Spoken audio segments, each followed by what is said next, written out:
வணக்கம். என் பேர் சசிகுமார். நான் லிங்கராஜபுரம் பெங்களூர்லேருந்து வரேன். நான் ரோட்ல போயிட்டுருக்கும்போது ஒரு சின்ன ஆக்சிடென்ட் ஆயிருச்சு.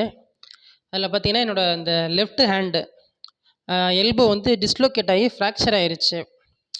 நான் சரின்ட்டு ஃபர்ஸ்ட் டே பெங்களூர்லேருந்து ஒரு டாக்டர போய் பார்த்தேன். அவங்க எனக்கு ஆப்ரேஷன் பண்ணணும். ஒரு 1,25,00,000 செலவாகும் அப்படின்ற மாரி சொல்லியிருந்தாங்க. எனக்கு ஆப்ரேஷன் பண்ணுறதுல உடன்பாடு இல்ல. நான் சரின்ட்டு அப்புறம் யூடியூப்பில் அதெல்லாம் பார்த்துட்டு இருந்தேன். அப்புறம் என்னோட ரிலேட்டிவ் ஒருத்தவங்க சஜெஸ்ட் பண்ணாங்க. இது மாரி புத்தூர்கிட்ட ட்ரை பண்ணுங்க அப்படின்னோன்னே, சரின்ட்டு நான் சென்னையில இருக்கவங்களோட புத்தூர்கிட்ட கான்டாக்ட் பண்ணேன். அவங்களும் வர சொன்னாங்க. நான் வந்ததுக்கப்புறம் இங்கே வரும்போது கையை பார்க்கும்போது எனக்கே பயமாக இருந்துச்சு. என்னடா இப்படி ஆயிடுச்சு, ஒரு கான்ஃபிடென்ட் இல்லாமல் வந்தேன். அப்புறம் இங்கே ஒரு 7 கட்டு போட்டேன். அவங்க சொல்கிற இன்ஸ்ட்ரக்ஷன்லாம் கொஞ்சம் கரெக்டாக ஃபாலோ பண்ணேன். இப்போ எனக்கு நல்லாயிடுச்சு.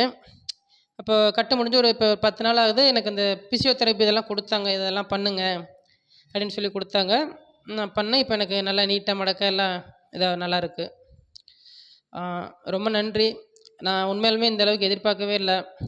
அதுவும் புத்தூர்கிட்ட அப்படிலாம் சொன்னோம். சரி, நீங்கள் வடபழனியில் இருக்கவங்களோட கட்டுக்கு வந்தேன். ரொம்ப நல்லாயிருக்கு. ரொம்ப தேங்க்ஸ் டாக்டர்ஸ்க்கெலாம். இது மூலியமா மக்களுக்கு என்ன சொல்ல வரேன்னா, எல்லாரும் இந்த இங்கிலீஷ் மெடிசின், ஆப்ரேஷன் அப்படின்ற ஒரு மோகத்தில் போய் நிறைய பேர் மாட்டிக்கிறாங்க தெரியாததுனால. நீங்கள் எல்லாருமே தயவு செஞ்சு இங்கே வடபழனியில் இருக்கவங்களோட புத்தூர்கிட்டக்கு வாங்க. ரொம்ப அழகாக ட்ரீட்மெண்ட் பண்ணுறாங்க. இப்போ நீங்களே பார்த்தாலே தெரிஞ்சிருக்கும். நான் ஃபுல்லாக நல்லா நீட்டு மடக்கிறேன், இதெல்லாம் பண்ணிகிட்ருக்கேன். இவங்ககிட்ட இந்த பிசியோதெரப்பி, மசாஜ் இதெல்லாம் பண்ணுறாங்க. ரொம்ப நல்லா பண்ணுறாங்க. எனக்கு இப்போ கம்ப்ளீட்டாக க்யூர் ஆகிடுச்சு.